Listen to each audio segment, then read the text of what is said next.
श्री दीपचंद चौधरी महाविद्यालय ललितपुर। आज हम बीए फर्स्ट सेमेस्टर का जो आपका पेपर है fundamentals of nutrition and human development, उसमें हम फर्स्ट यूनिट में जो आपका दिया गया है होम साइंस में कि जो हमारा होम साइंस है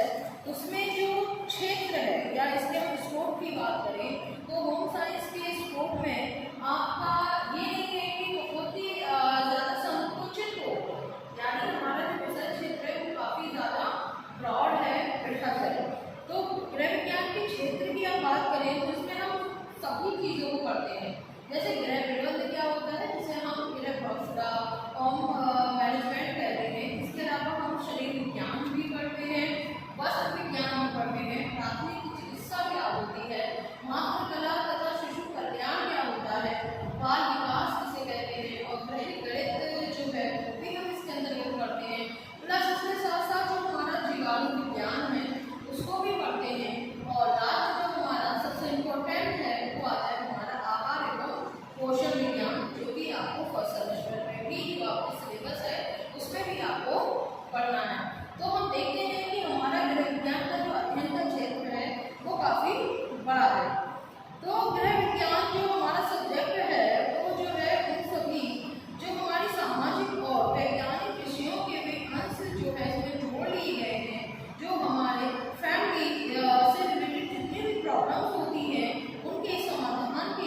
काफ़ी सारे